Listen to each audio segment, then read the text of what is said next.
네, 안녕하세요. 크리에이티브 디렉터 써니 대표입니다. 중국은 아직까지는 우리처럼 이렇게 심플한 이런 미니멀한 그런 느낌보다는 이런 느낌을 더 선호하기 때문에 그러다 보니 비용이 일단 많이 들어가고, 그렇군요. 가장 비용이 많이 들어가는 부분이 이제 홀에 대한 부분인데, 네. 우리는 정형화된 웨딩 홀이 있잖아요. 우리나라 같은 경우는. 그렇죠. 나 그쵸? 그거 궁금했어. 그치? 웨딩홀을 도대체 장소를 어디서 결혼을 정형화된 웨딩 홀을 가지고 있는 거는 대한민국의 어떤 고유한 웨딩 문화. 그렇지. 그러니까 우리가 일반적으로 하는 웨딩홀. 웨딩홀. 전문 웨딩홀. 뭐 빌라드 GD 지금 같은 아펠가 뭐 이런 웨딩홀. 맞아요. 호텔 말고. 맞아. 네. 그래서 신랑 신부가 하기 공간, 위해서 거기를 만들어진. 가면 홀이 뭐 두세 개 있으면 그 중에서 나는 내가 원하는 홀을 골라서 할 수 있는 그쵸. 게 네. 현재 우리나라의 웨딩 문화. 네. 중국 같은 경우는 우리나라의 그런 웨딩 홀 문화가 중국으로 전이가 돼서 네. 중국에서도 제가 근무했던 그 회사가 네. 그 웨딩 홀을 만들어서 오픈을 해서 중국에 되게 혁신적인 반응을 일으켰던. 원래는 없었죠. 원래는 없었죠. 그쵸. 원래는 중국에는 웨딩 홀이라는 개념이 없었고 보통은 아주 좋고 큰 넓은 식당에서. 그러니까 보통 웨딩홀의 개념이 우리나라밖에 없잖아요. 맞아요. 우리나라밖에. 일본이랑. 그러니까 이제 우리의 그 고유의 문화인데 중국은 그게 중국으로 넘어간 거네. 넘어간 거지. 그 기업들이 우리나라의 그런 웨딩홀 문화를 보고 오라 이런 게 이러고서는 이제 중국의 그거를 이제 비슷한 네. 모습으로 네. 중국에서 이제 창업을 하셨는데 그게 또 중국 대박이 사람들에게 났어. 그쵸. 중국 사람들에게 굉장히 큰 호응을 보여서 지금은 홀들이 많이 생겨나는 추세이고. 왜냐하면 제가 몇 년 전에도 네. 상해에 네. 그렇게 웨딩홀 비즈니스를 하시는 회사에 디자인을 해준 적이 있어요. 그래서 그때 상해랑 북경을 가보고 이런 웨딩홀 같은 게 중국도 있구나 그때 알았거든요. 한 3-4년 전쯤 된 것 같은데 근데 그런 회사가 많지는 않다고 알았었어요. 들었는데 맞아요. 지금 그 박사님 가셨던 그 회사가 이제 후발주자로 굉장히 넓혔다는 걸 제가 들었거든요. 맞아요. 지금은 그 회사를 따라서 또 많은 그 식당들이나 이제 조금 자본력이 있는 큰 식당을 가지고 있는, 또 여러 도시의 체인점을 가지고 있는 이런 식당의 점주들이 웨딩홀을 창업을 해서, 그쵸. 그렇게 해서 이제 웨딩홀이 점차 전국적으로 좀 퍼져나가고 있는 추세인데, 네. 그래도 아직까지는 전문 웨딩홀보다는 일반적인 식당에서 혹은 일반적인 식당이 싫으면 호텔을 대관해서 그래요. 그 호텔에서 본인이 하고 싶은 연출을 다 넣고 거기서 웨딩을 하는 경우가 많아요. 그래서 조금 부유한 집안의 자녀라던가 네. 이런 분들은 네. 호텔은 아무래도 일반 웨딩홀보다는 가격대가 더 비싸니까 모든 걸 다 내가 모든 세팅해야 연출을 되니까. 다 넣어야 되잖아. 그렇죠. 예. 그리고 이제 한국도 마찬가지고. 자기가 원하는 걸로 완전 세팅을 해버리니까 이게 비용이 어마어마하게 들어가요. 많이 근데 쓰더라고요. 많이 써요. 네. 자기가 원하는 대로 하면서 비용이 많이 들어가는 건 중국 사람들은 오케이. 자기가 원하는 대로 되지 않았는데 돈을 내라고 하는 건 중국 사람들은 합리적이다. 합리적이에요. 되게 합리적이야. 그래서 그렇게 진행을 했을 때에는 우리나라에서 진행을 하는 비용보다는 결혼식에 대한 비용은 훨씬 더 많이 나오는 것 같고, 그러다 보니 하객들의 어떤 축의금 수준도 네. 우리나라에서 축의금을 하는 수준보다는 높은 것 같아요. 높은 것 같아요. 그리고 이제 어떤 하객의 규모를 보면은 우리나라 같은 경우는 코로나 이전에는 뭐 250, 그쵸. 300 이 정도가 가장 일반적인 가장 비중인데. 일반적이었는데 네. 중국 같은 경우는 한 150에서 200? 적네. 네, 적어요. 오, 진짜. 하객이 적어요. 정말 가까운 사람은 그렇고. 맞아요. 오, 왜냐면 의외인데? 그게 나는 꼭 내가 중국을 가지 않았을 때에도 네. 해외의 다른 나라들의 어떤 결혼식을 보면서 동경했던 부분은 그거예요. 적은 인원을 초대했지만 하루 종일 하잖아. 그러니까 우리가 원하는 웨딩이잖아. 그게 중국은 이게 문화로 자리 잡혀 있고. 맞아요. 의외예요, 굉장히. 역으로 생각하면은 네. 내 하객이 적을 수밖에 없는 게 내 결혼식에 하루 종일 시간을 빼고 와서 아침부터 저녁까지 나랑 즐겨줄 수 있는 가까운 지인들이 맞아! 있는 거지. 그런 절친만 내가 초대하니까 하객 수가 적어지는 거야. 그러니 그런 절친만 오니까 축의금도 많아지는 거고, 그런 절친만 오기 때문에 신랑 신부가 앞에 단상에서 무엇을 하든지 재미있고 즐거워하고 함께 호응하고 춤춰주고 막 이러잖아. 그때 하루 종일 쓰니까 내가 그 세팅하거나 어떤 데코레이션 비용에도 안 아깝죠. 안 아깝지. 안 근데 아깝죠. 우리 한국은 3-4시간 하려고 비용을 그치. 써야 되는 이런 생각 때문에 맞아. 주저하게 되는데. 맞아. 그리고 이제 그 중국 사람들 같은 경우는 그 신랑 신부가 이렇게 그 홀을 다 세팅하잖아요. 거기 앞에서 하객들이 다 기념 촬영을 해요. 그 내 스타일인데? 그러니까 오라니까. 오라니까. 중국 가야겠는데요. 써니 플랜 차이나. 이걸 찾아야 되는 거야. 써니 플랜 차이나 갑시다. 그걸 해야 되는 거야. 그래서 모든 사람들, 하객들이 다 거기서 이렇게 기념 촬영을 하고 이러기 때문에 이 신랑 신부가 그날 하루 쫙 다 세팅해 놓은 거가 네. 다 빛을 발해요. 빛을 발하고 하객분들이 그거 다 찍어서 기념 촬영으로 다 자기네들 간직하고 소장하고 나중에 나 너 결혼식 가서 이 사진 찍었잖아. 이런 게 너무나 기념이 되는 거지.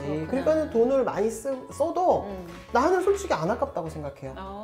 그리고 틀에 박힌 맨날 똑같은 여기 뭐 만약에 예를 들어서 프로방스 스타일이야. 프로방스 풍 예식장에서 만약에 내 친구인 써니가 결혼을 했어. 근데 내가 6개월 뒤에 나도 했어. 그럼 우리 똑같잖아. 너무 싫잖아. 너무 싫잖아. 나도 너무 싫잖아.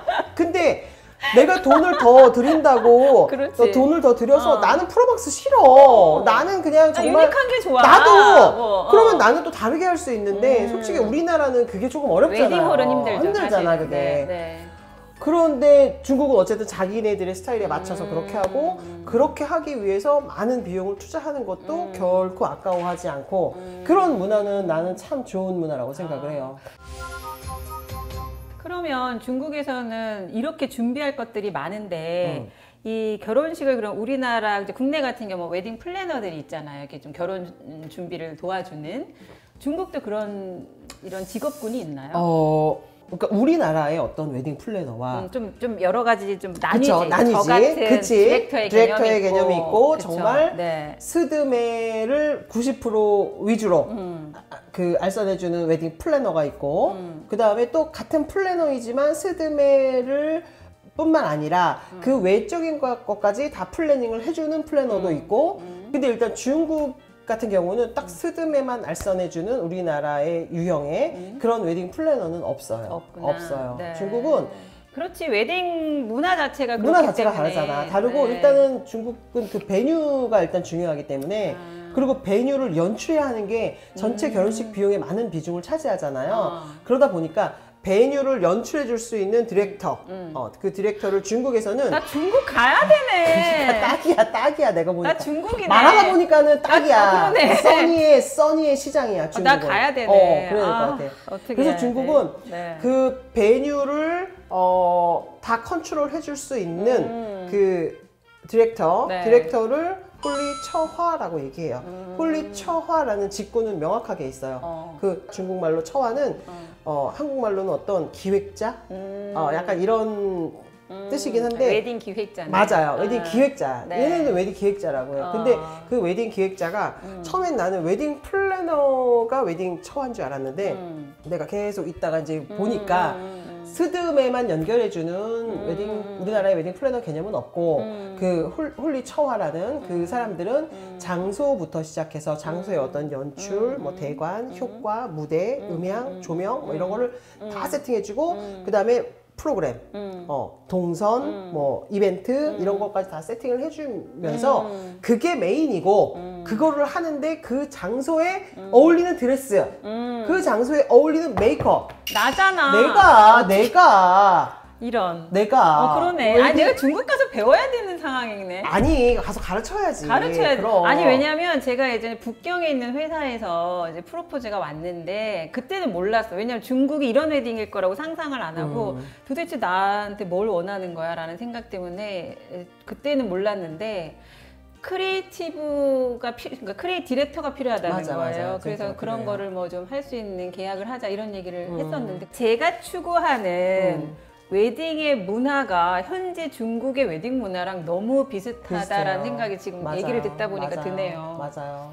제가 봤을 때도 그렇고 한국에서 웨딩 그 산업에서 근무를 하면서 나름대로는 그래도 나 정도면은 꽤 오랫동안을 여기서 20년인데 오래 한업계에서 일을 했고 네.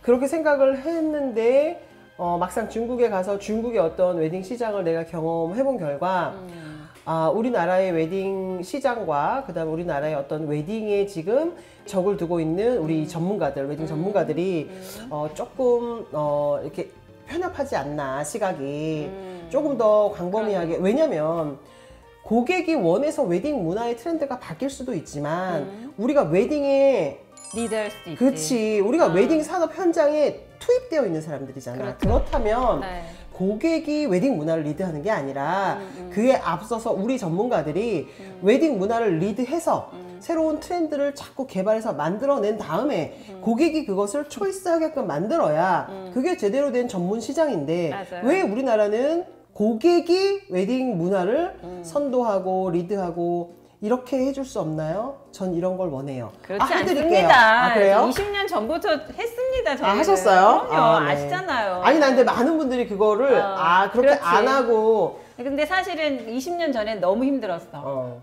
사람들이 왜 무슨 웨딩홀 문화가 일반적이었기 때문에 뭔가 나만의 웨딩을 기획하고 하는 게 그걸 또 설득하고 설명하는 게 사실 굉장히 힘들었어요. 제가 처음에 그런 웨딩을 할 때는. 근데 지금은 많은 분들이 그거에 대한 개념이 있어서 이제 한국도 그렇게 나만의 커스터마이징 웨딩 또는 이제 나만의 웨딩을 기획해서 하는 게 조금은 많이 전파가 됐다. 그거는 써니 대표님을 찾아오는 고객들이 그런 커스터마이징 웨딩을 원하시는 분들이 찾아와서 왜냐면 그걸로 우리나라에서 일반적이진 않다. 그렇지. 우리나라에서 그거를 정말 현장에다가 그렇게 딱 창조해낼 수 있는 전문가가 몇이나 됩니까? 없잖아요. 그러니 커스터마이징 웨딩을 원하시는 분들은 당연히 써니 대표님을 찾아올 수밖에 없고 써니 대표님의 모든 고객은 커스터마이징을 원하는 고객들인 거잖아요. 그런 고객을 내가 주로 만나니 그렇게 생각할 수밖에 없다. 그렇죠. 그러니까는 맞네요. 써니 대표님 입장에서는 그런 고객이 많아라고 얘기할 수 있는 거고 나는 그런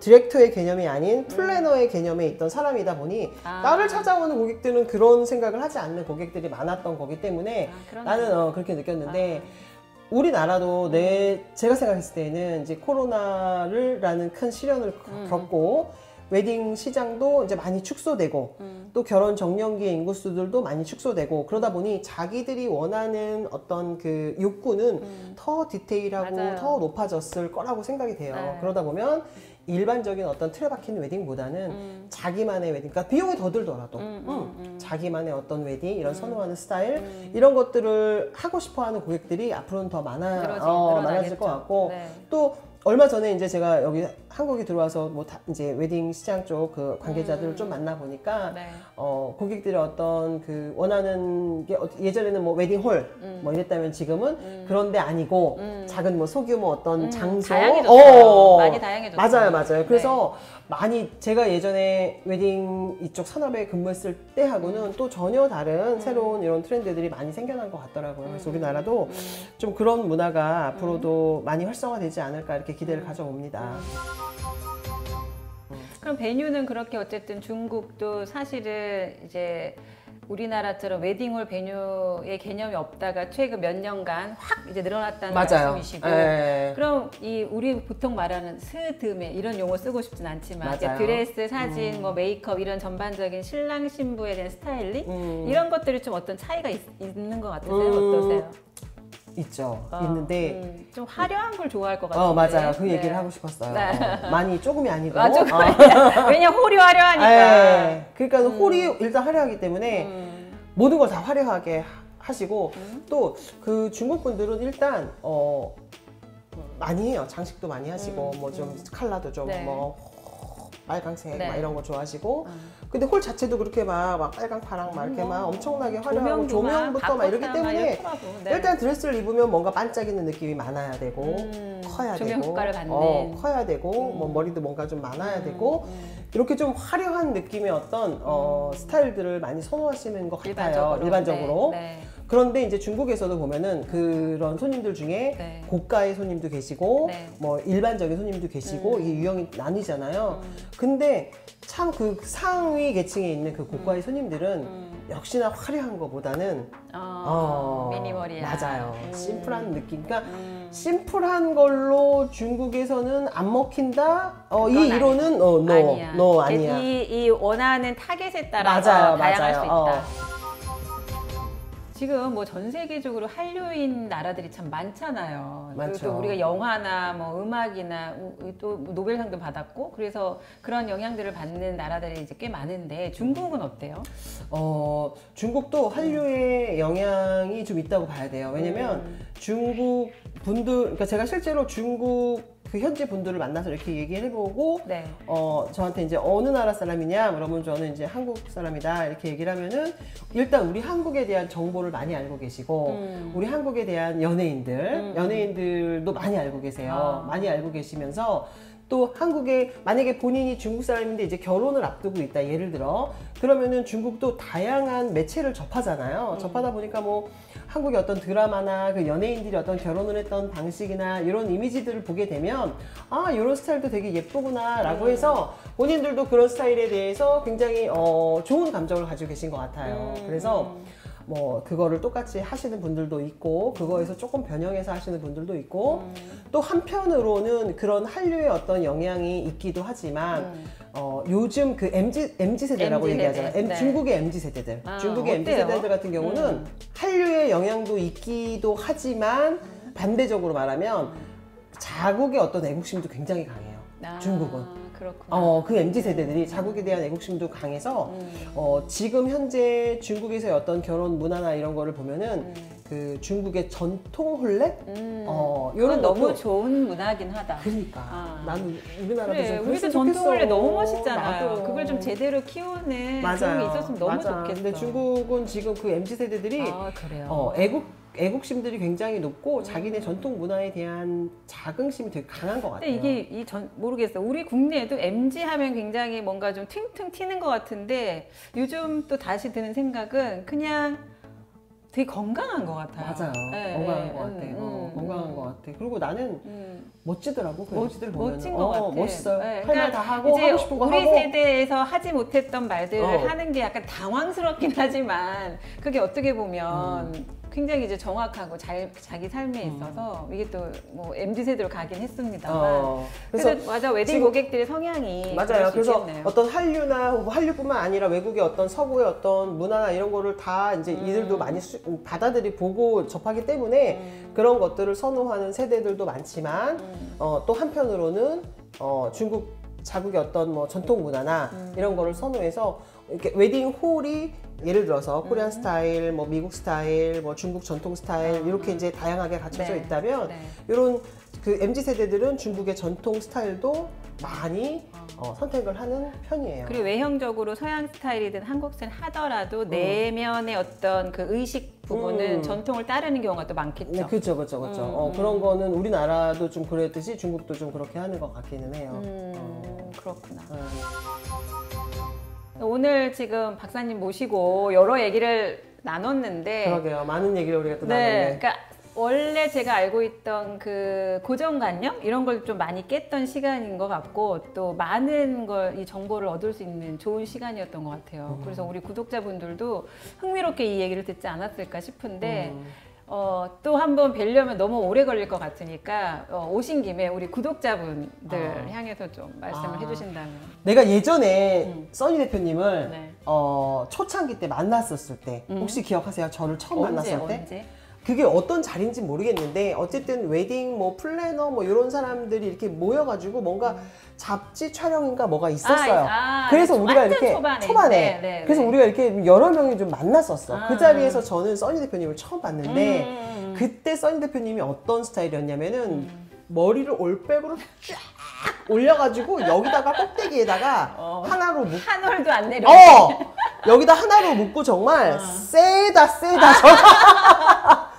저렇게 센 사람이 웨딩에 있었나? 근데 내가 그때 그 써니 대표님을 처음 본 그 이미지를 잊을 수가 없고 그리고 나서 써니 대표님이랑 나랑 대화를 했는데 나는 플래닝이었고 써니 대표님은 디렉팅이었어. 근데 그 당시 때 디렉팅을 하는 사람이 써니 대표님밖에 없었다. 그리고 나는 디렉팅에 대한 개념을 그때 거의 처음 알다시피 한 거예요. 나는 어쨌든 플래닝의 개념에 있었으니까.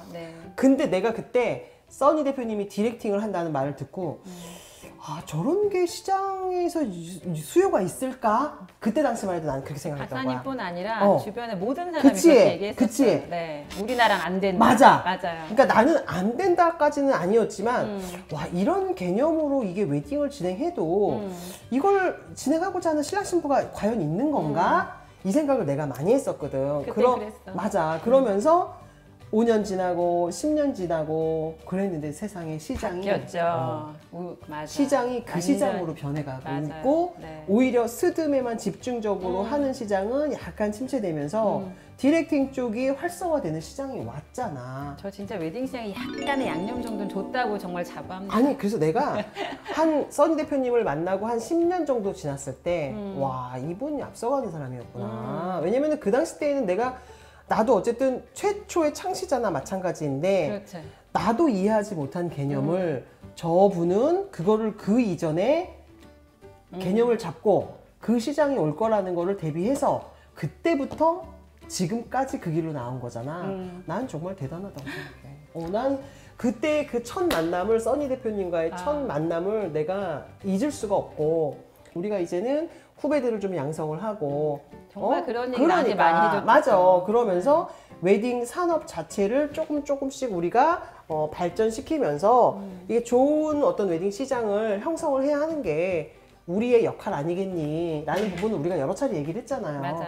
그렇게 얘기를 하면서 써니 대표님이 드디어 이제 메가폰을 딱 잡은 게 이 유튜브잖아. 나는 그래서 첫 게스트십니다. 그러니까 내가 중국에서 들어와서 여러 뭐 일정이 있는 상황에 써니 대표님의 이 채널을 오픈하는 거를 저는 아주 무한대로 성원하고 지지하고 응원합니다. 너무 감사합니다. 너무 감사해요. 최고. 항상 이렇게 중간중간 우리가 서로 응원하고 또 막 지칠 때쯤이면 또 한 번씩 이렇게 위로하고 했던 게 우리가 20년을 네, 맞아. 버텨온 힘이 아닐까 맞아, 그런 생각을 합니다. 맞아. 그랬던 네. 이렇게 생각의 어떤 그러니까 사고의 어떤 공통점이 있는 사람을 만나는 것도 축복이야. 그럼 얼마나 그것도 참 축복인지 쉬운 몰라요. 일이 아닌데 맞아요. 이게 어쨌든 얘기를 하다 보니 결국 우리는 하나로 이렇게 모여서 그게 이제 하나의 어떤 꼭지점을 이루고 그렇게 해서 우리 대한민국의 어떤 웨딩 산업을 좀 발전시키고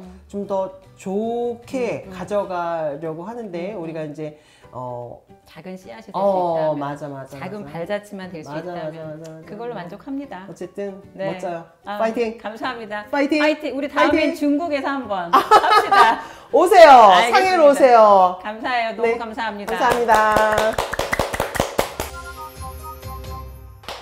이렇게 이제 뭐 말씀하신 것처럼 우리 박사님 나와 주셔서 좋은 말씀 주셨는데 저희가 늘 만나면 하는 얘기들은 20년간 이 웨딩 일을 하면서 저희가 많은 고객분들의 사랑, 신랑 신부님들뿐 아니라 뭐 부모님들 많은 사랑을 받았기 때문에 우리가 뭔가 환원해야 된다라는 그런 책임감도 사실은 있잖아요. 늘 얘기를 늘 하잖아요. 우리가 얘기하잖아요. 네. 항상 얘기하잖아요. 그래서 정말 좋은 웨딩 플래너, 웨딩 디렉터 이렇게 웨딩을 하고 싶어하는 분들에 대해서 저희가 어쨌든 모범이 되고 또 뭔가 알려드릴 수 있는 많은 것들을 좀 다양한 채널을 통해서 알려보자 이런 책임감도 갖고 있어서 앞으로 저희가 뭐 얼마나 오래 이 웨딩업에 있으면서 또 필드에서 이제 일을 할지는 모르겠으나 끝까지 가야죠. 필드. 20년을 해야겠지? 그럼. 네, 앞으로 20년. 앞으로 20년. 앞으로 네. 20년.